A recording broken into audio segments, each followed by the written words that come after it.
अस्सलाम वालेकुम guys, Haroon bag here. कल जो है यूएस की स्टॉक मार्केट गिरी थी, उसके साथ जो डॉलर है वो भी गिरा था, यील्ड्स भी अफेक्ट हुई थी। और हिस्ट्री में बहुत कम होता है कि बॉन्ड्स हो गए, यील्ड्स हो गए, इसके साथ आपके स्टॉक मार्केट हो गई और जो डॉलर हो गए, ये सारे के सारे इकट्ठे अफेक्ट। तो वजह क्या है? वजह ये है कि ट्रंप ने ट्वीट की है और जो फेड का चेयरमैन है उसको उसने मिस्टर टू लेट बोला है, मिस्टर लूजर बोला है। ट्वीट आपकी स्क्रीन के सामने आ रही होगी और सीधा सीधा उसको धमकी दे रहा है कि रेट कट्स करो। ऐसे हालात हिस्ट्री में कभी नहीं आए कि यूएस का प्रेसिडेंट, ठीक है, which is a very important position, और जो फेड का चेयरमैन है, इंडिपेंडेंट बॉडी है, that is a very important position as well, दोनों आपस में लड़ रहे हैं। और ट्रम्प जो है प्रेसिडेंट जो है वो ट्वीट करके धमकी दे के तरह तरह के अल्फाज यूज करके उसको कह रहे हैं कि रेट कट करो, क्योंकि उसने जो टैरिफ्स लगाए हैं उसकी वजह से इन्फ्लेशन बहुत ऊपर जाएगी। जब इन्फ्लेशन ऊपर जाएगी, रेट कट नहीं होगा, अनएम्प्लॉयमेंट बढ़ेगी, जिसकी वजह से जब रेट कट नहीं होगा तो फिर जाहिर सी बात है मार्केट में नया पैसा नहीं आएगा। जब मार्केट में नया पैसा नहीं आएगा तो हालात और बहुत खराब हो जाएंगे और ट्रम्प को शायद इसी बात पे निकाला जाए व्हाइट हाउस से। तो इस वीडियो में मैं आपके साथ 5 ऐसे क्लिप्स शेयर करूंगा जो कि फेड का चेयरमैन है, उसने अभी एक रीसेंट तकरीबन 5-6 दिन पहले एक जगह कॉन्फ्रेंस थी, उसने वहां पे टॉक दी थी, पोडियम पे बोला था। और वो 5 क्लिप्स जो हैं वो अगर आप देखो, पूरी स्पीच के अलावा खाली 5 क्लिप्स आप देखो तो आपको समझ आ जाएगी कि वो कितना बेरिश है मार्केट को लेके, ट्रंप के टैरिफ्स को लेके, और बाकी जो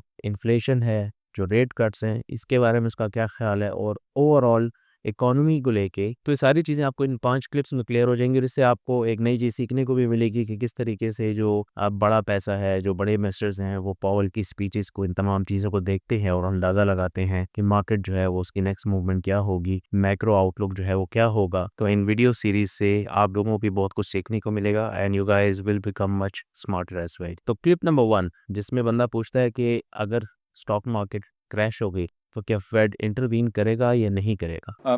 Some people believe the Fed will intervene if the stock market plummets, the so called Fed put.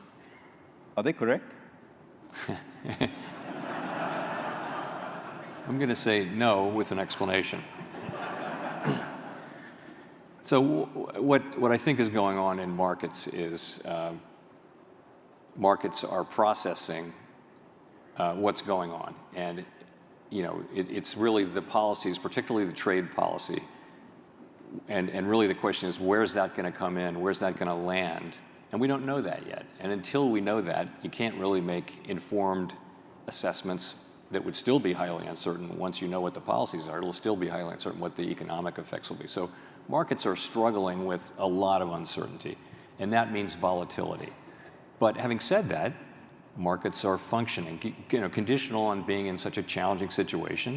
Markets are doing what they're supposed to do. They're orderly, and they're functioning just about as you would expect them to function. अच्छा, सो जैसे आपने clip देखा, इसमें word by word जो है ना आप लोगों ने इसको सुनना है, क्योंकि ये बहुत ज़रूरी है। जो भी फेड का चेयरमैन बोलता है, हर एक लफ्ज़ जो है वो बहुत ज़रूरी होता है और हर एक लफ्ज़ में ही पूरी कहानी छुपी होती है। इसी को डिकोड करना होता है और इसी के मुताबिक देखना होता है कि मार्केट्स की क्या सूरत हाल है। तो यहाँ पे सीधा सीधा फेड के चेयरमैन ने कहा नहीं, लेकिन उसने साथ ये बात की कि markets are functioning very well. अगर स्टॉक मार्केट में हमें बहुत बड़ा क्रैश देखने को मिलता है, या अगर जो बॉन्ड मार्केट है वो हमारे पास डिसफंक्शनल हो जाती है, जिस तरह भी हमें देखने को मिला कि डॉलर भी गिरा, उसके साथ स्टॉक मार्केट भी गिरी, उसके साथ यील्ड्स भी अफेक्ट हुई, ठीक है, ये सारी चीजें इकट्ठी अफेक्ट हुई। और अगर बहुत बड़ा क्रैश होता है जिसमें हमारे पास बॉन्ड मार्केट तक डिसफंक्शनल हो जाती है, तो उसमें जाहिर सी बात है फेड को इंटरवीन करना पड़ेगा। और फेड के चेयरमैन ने पूरी एक्सप्लेनेशन क्यों दी कि markets are functioning very well, वो सिर्फ नो भी कह सकता था और आगे जा सकता था। उसने सारी एक्सप्लेनेशन इसलिए दी क्योंकि वो ये कहना चाहता है कि अगर मार्केट्स फंक्शन ना करें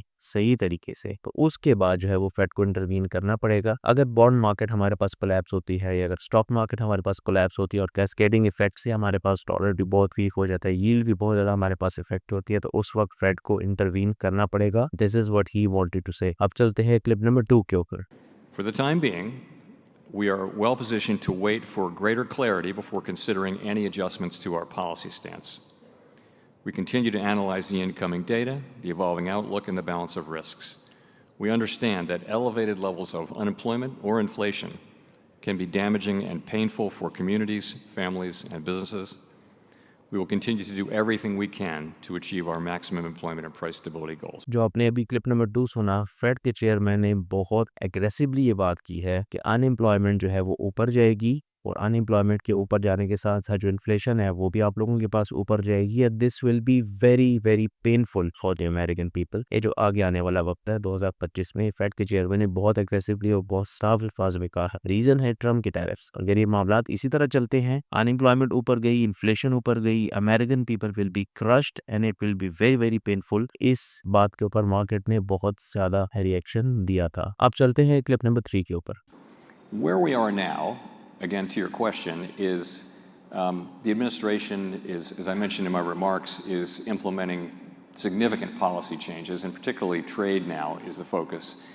And the effects of that are likely to move us away from our goals. So unemployment is likely to go up as the economy slows in all likelihood, and inflation is likely to go up as tariffs find their way, and some part of those tariffs come to be paid by the public. So that's the strong likelihood, and my hope is that we'll get through this and get back. Well, we're always going to be aiming for maximum employment and price stability. That's what we do. I do think we'll be moving away from those goals probably for the balance of this year, and then, or at least not making any progress, and then we'll resume that progress as we can. So clip number 3 को अगर आप summarise करो तो इसमें वो कहने की कोशिश कर रहा है कि इन्फ्लेशन पे कोई ठीक ठाक प्रोग्रेस हमें देखने को नहीं मिलेगी 2025 में। इसका मतलब है कि इन्फ्लेशन जो है वो जाहिर सी बात है ऊपर जाएगी या ऊपर रहेगी। दूसरा, जो रेट ऑफ अनएम्प्लॉयमेंट है वो भी ऊपर जाएगा और जो इकोनॉमी है वो वीक होगी। तो 3 चीजें हैं, इन्फ्लेशन ऊपर जाएगी, अनएम्प्लॉयमेंट ऊपर जाएगी और इकोनॉमी वीक होगी throughout 2025। And the Fed as an institution उसको बहुत ज्यादा क्लैरिटी चाहिए कि ट्रम्प के टैरिफ जो है वो मार्केट को किस तरीके से अफेक्ट करेंगे। And these are very harsh points as well. ठीक है, हिस्ट्री में अगर आप देखो ना तो ये बहुत कम हुआ है कि अनएम्प्लॉयमेंट भी थ्रू द रूफ जा रही है और जो इन्फ्लेशन है वो भी हमारे पास थ्रू द रूफ जा रही है, साथ हमारे टैरिफ्स लग रहे हैं, इकोनॉमी हमारे पास वीक हो रही है, बॉन्ड मार्केट हमारे पास फ्लक्चुएट कर रही है। इतनी ज्यादा फ्लक्चुएशन या वॉलेटिलिटी पहले बॉन्ड मार्केट में भी नहीं थी। सारी की सारी चीजें जो है वो इकट्ठी हो रही है। अब चलते हैं क्लिप नंबर 4 के ऊपर।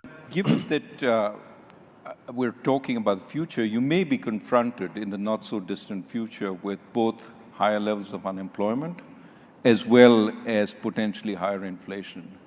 And of course, the policies that each one requires could be different.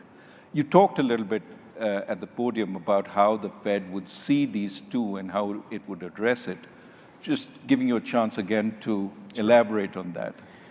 Right. So most of the time, when the economy is weak, inflation is low, and unemployment is high, and both of those call for lower interest rates to support activity, and vice versa. So most of the time, the two goals are not in tension, and they're not really in tension now. The labor market is still strong, but the shock that we're experiencing, the impulses we're feeling, are for higher unemployment and higher inflation, and our tool only does one of those two things at the same time. So it's a difficult place for central banks, to be in terms of what to do. And so the best we can do is we actually have a little provision in our consensus statement, which is the thing that we vote on to embody how we approach these questions.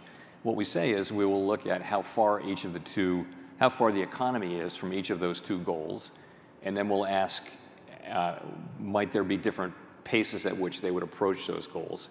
We'll look at those things and think about them, and we'll make what will no doubt be a very difficult judgment. Again, we're not experiencing that now, but we could well be in that situation, as I mentioned in my remarks. Clip number 4 में बंदे ने बड़ा अच्छा सवाल किया। उसने कहा कि अनएम्प्लॉयमेंट भी हमारे पास बहुत ज़्यादा है, इन्फ्लेशन भी हमारे पास अगर बहुत ज़्यादा हो जाए तो फेड क्या करेगा? अनएम्प्लॉयमेंट को कैटर करेगा या इन्फ्लेशन को कैटर करेगा? जिसमें फेड के चेयरमैन ने सीधी सीधी बात की है। उसने कहा है कि अगर वीक इकोनॉमी हो, लो इन्फ्लेशन हो, हाइयर अनएम्प्लॉयमेंट हो तो फिर रेट कट्स करके बाकी तमाम मामला से चीज़ों को कैटर किया जा सकता है। लेकिन अनएम्प्लॉयमेंट हमारे पास बहुत हाई है, साथ इन्फ्लेशन भी हमारे पास जो है वो बहुत हाई है, तो उस वक्त we will solve the bigger problem first. ठीक है, and the bigger problem is always inflation. इसका मतलब ये है कि फेड का चेयरमैन यहाँ पे सीधी सीधी ये बात कर रहा है कि हम रेट कट्स करके टेम्पररी सोल्यूशन को नहीं अपनाएंगे, हम रेट्स करेंगे ही नहीं, और हम बाकी जो है काफ़ी मुश्किल मेजर्स लेंगे जो कि अमेरिकन पीपल पे काफ़ी मुश्किलात आएंगी for a bit of time and then हम बिगर प्रॉब्लम को सबसे पहले सॉल्व करेंगे instead of going towards a temporary solution, जो कि हमेशा ये होता है कि रेट कट कर लो, जिस तरह हमें कोविड में देखने को मिला। और फेड रेट कट क्यों नहीं करेगा? फेड रेट कट इसलिए नहीं करेगा क्योंकि कोविड में फेड ने ये क्वांटिटेटिव ईजिंग की थी और जिसके इफेक्ट जो हैं वो अभी तक पूरी दुनिया भुगत रही है। अब चलते हैं क्लिप नंबर 5 के ऊपर।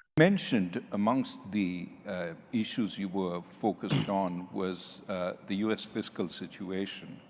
Well, clearly, U.S. sovereign debt continues to rise. And what are your thoughts on the longer-term implications for interest rates and economic stability? How much further can we go in terms of national debt before we cross a line that might be unsustainable in the long term? So the U.S. federal debt is on an unsustainable path. It's not at an unsustainable level, and no one really knows how much further we can go. Other countries over time have gone much farther, but we're now, we're running very large deficits at full employment, and this is a situation that we very much need to address. Sooner or later we'll have to, and sooner is better than later. So इस clip में सीधा सीधा वो word of caution दे रहा है fade का जो chairman है कि जो यूएस का हमारे पास डेफिसिट है अनसस्टेनेबल पाथ के ऊपर है। उसने कहा कि हम बहुत लार्ज डेफिसिट रन कर रहे हैं और अगेन उसने बात की कि we don't know what the future holds, लेकिन 2025 में जाहिर सी बात है हालात will be much more shocking. And ये जो फेड के जितने भी क्लिप्स मैंने आपको बताया ना, दीज आर द रीजंस कि ट्रम्प पागल हुआ है और वो ट्वीट्स में उसको लूजर कह रहा है और तरह तरह के अल्फाज फेड के चेयरमैन के लिए यूज़ कर रहा है और एक तरीके से भीख मांग रहा है कि रेट कट करो। ठीक है, क्योंकि अगर रेट कट ना की और फेड ने टेम्परेरी सोल्यूशन ना अपनाया तो फेड ने जो बातें की है ना 5 क्लिप्स के अंदर, ये 5 क्लिप्स जो है they summarise the collapse of the entire US economy which is very very alarming. तो अगर मैं इस वीडियो को समराइज करूं 3-4 पॉइंट्स में तो वो ये होंगे कि फेड जो है वो तो इंटरेस्ट रेट कट करने के मूड में नहीं है। जो मई को और जून को फेड की मीटिंग होगी उसमें जो है फेड ने इंटरेस्ट रेट्स को कट नहीं करना। तो हम अगर मार्केट जो है वो इसको ऑलरेडी प्राइसिंग कर रही है सबसे ज्यादा ऑड्स को, लेकिन तो सारा का सारा डेटा हमें बताता है कि फेड जो है वो इंटरेस्ट रेट्स को कट नहीं करेगा। दूसरा कि expect much higher inflation in 2025 में टैरिफ्स की वजह से और जो ट्रेड वॉर दुनिया में ट्रम्प ने शुरू कर लिए इसकी वजह से जो इन्फ्लेशन जो है वो हमारे पास थ्रू द रूफ चली जाएगी। तीसरी एक्सपेक्टेशन हमारी 2025 की ये है कि बहुत ज़्यादा हाई अनएम्प्लॉयमेंट हमें देखने को मिलेगी यूएस के अंदर टैरिफ्स की वजह से। सो इन्फ्लेशन भी थ्रू द रूफ चली जाएगी और अनएम्प्लॉयमेंट के जो रेट्स हैं वो भी बहुत बढ़ जाएंगे। Although the labour market is much stronger right now, जो पॉवेल ने अपनी स्पीच में भी कहा, लेकिन टैरिफ्स की वजह से और जो ये बाकी मामला चल रहे हैं, ट्रेड वॉर्स चल रही है, इसकी वजह से अनएम्प्लॉयमेंट रेट जो है वो भी बहुत ज़्यादा ऊपर चला जाएगा। और इसमें जाहिर सी बात है Fed will be much more reactionary, और इसमें जाहिर सी बात है फेड जो है वो बहुत ज़्यादा रिएक्टिव अप्रोच जो है वो अपनाएगा। जैसे जैसे डेटा फेड के पास आएगा वैसे वैसे फेड ने डिसीजंस लेने हैं, काम करना है। इंटरेस्ट रेट्स जो हैं उनको कट नहीं करना, भी इंटरेस्ट रेट्स को फेड जो है वो बढ़ाना स्टार्ट कर दें और इस तरीके से जो पूरी की पूरी मार्केट्स हैं वो हमारे पास अफेक्ट होगी। तो अभी जो यूएस की इकोनॉमी है ना that is at the brink of a collapse because of the Trump. जिस तरीके से वो इस टैरिफ्स के मामले को, उन तमाम मामलात को लेके किया और फिर इंटरनली अभी जिस तरीके से वो ट्वीट्स कर रहा है और एक independent body which is a very important institution in the US जो फेडरल रिजर्व है उसके चेयरमैन को ट्वीट्स करके लूजर कह रहा है, उसको कह रहे कि रेट कट करो, भीख मांग रहे रेट कट करने की। तो ये बहुत अलार्मिंग बात है। ठीक है, there is nothing bullish about it. जब प्रेसिडेंट जो है चेयरमैन के आगे भीख मांग रहा है कि रेट कट करो, यू आर अ लूजर, मैं तुम्हें निकाल दूंगा, ये कर दूंगा, वो कर दूंगा, तो जाहिर सी बात है थिंग्स आर मच वर्स और पूरी दुनिया जो है उसको नोट कर रही है। And major institutions in the world are going risk off right now and everything is reflected in the price of gold. अगर प्राइस ऑफ गोल्ड आप लोग देखो आज पाकिस्तान के अंदर तकरीबन 390-395 का जो है वो तोला हो चुका है। पूरी दुनिया में gold is on the rise. Why? Because Trump has gone mad, absolutely mad, and the US economy is at the brink of collapse. अगर ये कंट्रीज आते हैं, बैठते हैं, नेगोशिएट करते हैं, फेड का चेयरमैन और ट्रम्प जो है वो एक क्लियर पाथ के ऊपर आते हैं, तब हमें कोई ना कोई ये जो शिट शो है ये हमें ख़त्म होता हुआ नजर आएगा। इसके अलावा फिलहाल तो मुझे खास चांस नज़र नहीं आता है। There is nothing bullish about the markets in general. मैं मैक्रो व्यूज़ की बात करूँ, नॉट द माइक्रो व्यू जो कि मैंने वीकली एनालिसिस है क्रिप्टो का, वो मैंने उसकी वीडियो डाली थी, उसमें चीज़ें डिफरेंट थी। ये चीज़ें जो हैं ये थोड़ी सी लंबी गेम है।